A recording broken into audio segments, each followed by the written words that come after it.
122회 일요일밤 북톡방 음, 데이터로 말한다 CRM 마케팅 음, 오늘 제가 발제를 진행하도록 하겠습니다. 먼저 전체적으로 구성되어 있는 컨텐츠를 소개해드리면요. 1장이 CRM 마케팅 기초고 2장이 CRM 마케팅 종류와 범위, 그다음에 3장이 CRM 마케팅 핵심, 4장이 CRM 마케팅 실전 이렇게 진행이 됩니다. 제가 한 작년까지 한 3년 정도 이제 마지막 회사를 다니면서 거기는 이제 어, 마케팅 자동화 솔루션인 대표적으로는 허브스팟이라는 마케팅 자동화 솔루션을 썼는데요. 거기에 이제 기본적으로 마케팅 자동화 솔루션, CRM, 그다음에 SFA라고 세일즈포스 오토메이션 이 세 가지 기능이 구성이 되어 있거든요. 근데 거기에는 B2B 비즈니스를 중심이라서 CRM 똑같은 CRM 구성인데 여기서는 이제 B2C의 쇼핑몰을 중심으로 해서 만들어진 건데 어, 좀 차이가 있더라고요.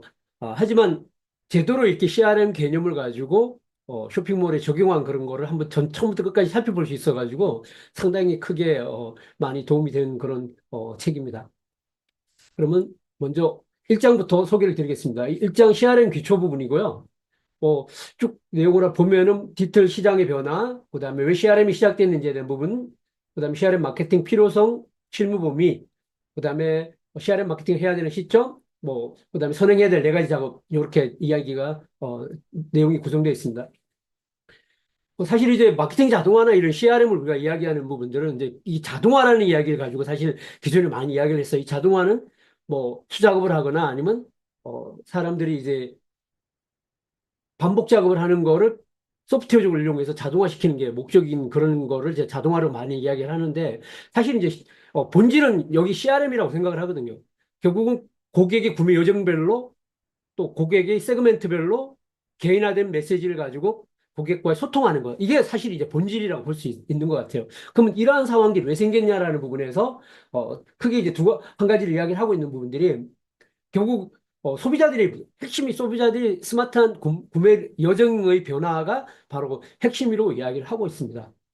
그래서 그런 변화들을 바로 리퀴드 소비라고 이야기를 하고 있습니다. 리퀴드가 이제 액체처럼 흐른다는 그런 의미를 가지고 있는데 즉 소비자들이 비정형화된 즉 예측할 수 없는 그런 어떤 변화들 길어지고 다변화되고 예측할 수 없는 변화들 이 소비자들이 변하는 어, 이 구매 여정의 형태들인데 이런 비정화된 소비자의 형태들이 가장 그 본질적인 어떤 원인이라고 이야기를 하고 있습니다.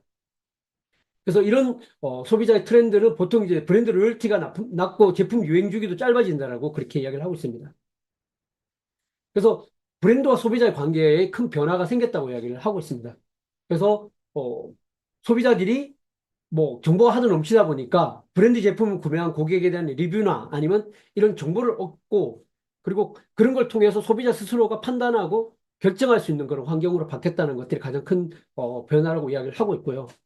그래서 소비자 스스로가 브랜드 모습을 찾고 또 결함을 직접 개선하려는 노력들까지 그리고 의사결정 과정에 막대한 영향력을 행사하는 그런 형태로 바뀐 환경을 이야기를 하고 있습니다. 그래서 이런 것들이 결국 뭐냐면 브랜드를 항상 지지해 줄 것이라는 믿음을 이제 내려놓고 결국 빠른 변화들이 일어나기 때문에 우리가 소비자들을 위해서 무엇을 해줄 건지를 브랜드가 고민해야 될 그런 환경이라고 이야기를 하고 있습니다. 그래서 이런 변화들은 뭐냐면은 더 낮은 가격과 더 좋은 가성비라는 형태가 빠른 시간에 비교할 수 있고 검증할 수 있는 것들이고 그런 부분들이 결국 선택을 변화를 만들어내는 주요 원인이라고 이야기를 하고 있습니다. 즉 힘의 균형에서 브랜드에서 소비자로 기울고 있다는 것 이런 변화들은 결국 뭐 스마트폰이나 SNS 같은 이런 여러 가지 환경들의 변화 그걸 통해서 소비자들이 정보에 대해 접근할 수 있는 능력의 변화 이런 것들이 바로 소비자와 브랜드 간의 힘의 균형들을 만들어내는 거라고 이야기를 하고 있습니다. 그래서 시장에서 고객 중심적으로 생각하고 지속적인 관계를 맺는 거가 중요한 그런 과제로 등장했다고 이야기를 하고 있습니다. CRM은 기업과 이제 내부 자료를 통해서 통합적으로 지원하는 부분들 우리가 기존에 사실 좀 오래전 한 10년 정도 전에 CRM이라고 하면 대부분 고객센터의 활동들을 CRM이라 이렇게 했던 적이 많습니다. 그러니까 뭐 구매 후에 고객들이 갖고 있는 어떤 문제 제기나 뭐 AS나 그다음에 크레임이나 이런 걸 해결하는 문제를 대부분 이제 데이터베이스를 기준으로 해서 하는 것 자체가 CRM이라고 이야기됐다면 이제는 그런 고객의 구매 이후뿐만 아니라 구매 결정 단계부터 시작해서 구매를 재구매하도록 하는 그다음에 업세일을 하도록 하는 크로세일을 하도록 하는 이런 것까지 고객의 어떤 활동들을 다 포함하는 것들을 지금 CRM이라고 이야기를 하고 있습니다. 이런 변화가 생기는 거에 또 하나 되게 중요한 계기가 뭐였냐면은 애플의 개인정보 보호라는 ATT라는 것, 즉 앱 추적 투명성 정책이라는 걸 통해 가지고 제3자가 고객 정보를 활용하는 것 자체가 금지되는 이런 환경들. 특히 이제 원래 들어서 구글도 이런 정책을 채용하게 됨으로 해서 퍼포먼스 마케팅을 통해 가지고 고객 정보를 활용할 수 있는 기회를 갖지 못하게 되는 그런 환경들이 환경적 변화들도 큰 요소로 보고 있습니다. 여기 이제 퍼포먼스 마케팅과 CRM 마케팅 차이를 몇 가지로 들었는데요. 첫 번째는 뭐냐면은, 퍼포먼스 마케팅은 판매량을 늘리는 데 목표가 있다면 CRM 마케팅은 이미 구매한 고객들에게 충성도를 높이는 것이 목표다라고 첫 번째 이야기를 했고요. 두 번째는 퍼포먼스 마케팅은 외부 채널의 효율성, 즉, 뭐, 여러 가지 채널이 있겠죠. 우리가 직영하는 채널이 있을 수도 있고 아니면 돈을 지불하고 하는, 채널도 있는데 이런 채널의 효율성들을 즉 유입하는 트래픽의 효율성을 만들어내는 것에 퍼포먼스 마케팅의 어떤 효율성 측면이라면은 CRM 마케팅은 내부 채널의 고객의 구매 여정을 관리하는 게 핵심이라는 겁니다. 그래서 고객의 구매 여정별로 맞춤화되고 개인화된 걸 통해서 더 구매에 대한 재구매를 일으키게 하고 또 업세일된 구매를 하게 하고 이런 반복 구매를 하게 하는 이런 쪽이 더 초점이 맞춰져 있는 거라고 보면 될 것 같습니다. 세 번째는 퍼포먼스 마케팅 단기적 관점이라면 CRM 관점은 중장기적인 관점에서 계획되는 거라고 볼 수 있을 것 같습니다. 그래서 CRM 마케팅은 고객의 생애 주기를 관리하기 때문에 재구매 주기, 체류 주기, 이탈률, 만족도 뭐 이런 거를 내부 관리가 지표가 중요한 지표로 분석한다고 볼 수 있습니다. 여기 저자 같은 경우도 사실은 이제 초기에 저자가 지금 이 CRM 마케팅 책을 쓰기 전에 먼저 퍼포먼스 마케팅이라는 책을 서술을 한 3년 전에 책을 서술을 했었습니다. 그리고 저자는 실질적으로 퍼포먼스 마케팅을 상품을 가지고 직접 마케팅을 진행하는 그런 경험을 가지고 또 성공적인 케이스를 한 그런 경험을 가지고 있는 게 저자가 기존에 마케팅 활동을 했던 경험들입니다. 그런 마케팅을 할 때, 퍼포먼스 마케팅을 할 때 초반에 이제 판매에 집중하면서 어, 그런 퍼포먼스 마케팅에서 초기에 상당한 구매 전환을 성공적으로 이끌었지만 시간이 좀 지나고 난 다음에 한 2, 3, 2년 내에 어떤 시간이 지나면서 오히려 더 이런 어떤 신규 전환 자체, 퍼포먼스가 효율이 떨어지는 그런 환경들을 접하게 되고요.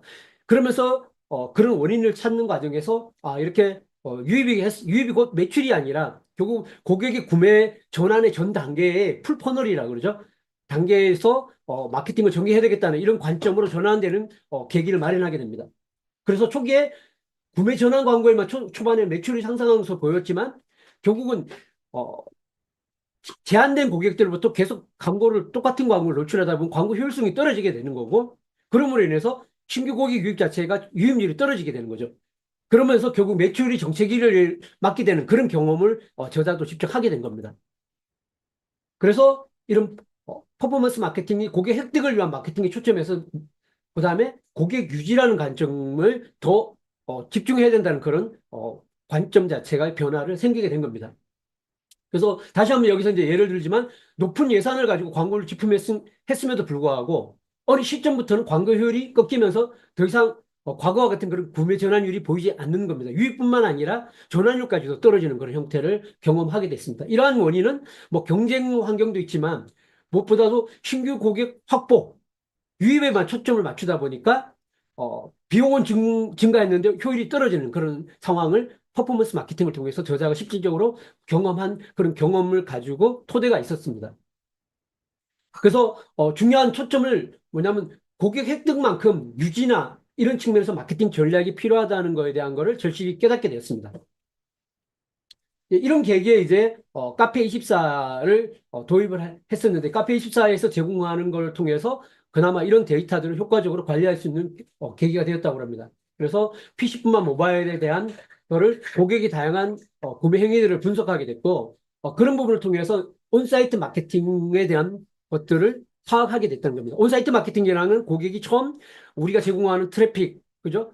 뭐 아까 광고라든가 아니면 직영하는 미디어를 통해서 고객이 처음에 우리 브랜드를 인지하고 흥미 관심을 갖게 되고 고려하고 욕망을 가지고 결정하는 단계 이런 단계 전 단계에 걸쳐서 고객의 마케팅을 하는 거를 온사이트 마케팅이라고 그러고요. 특히 사이트 내에 그러한 고객의 구매 여정들에 따른 고객과의 커뮤니케이션 할 수 있도록 하는 그런 환경을 만드는 걸 바로 이런 온사이트 마케팅이라고 이야기합니다. 제가 사실 이제 마케팅 자동화 솔루션을 막 검토하고 찾을 때 이런 쇼핑몰을 전용으로 해서 만든 이런 마케팅 자동화 솔루션을 온사이트 마케팅이라고 해야겠고요. 그 외에 이제 다양한 뭐 허브스팟이나 기타 이런 솔루션을 일반적으로 마케팅 자동화 솔루션이라고 이렇게 차별해서 이야기되는 것들이 저도 그때 당시 검토를 할 수 있었습니다.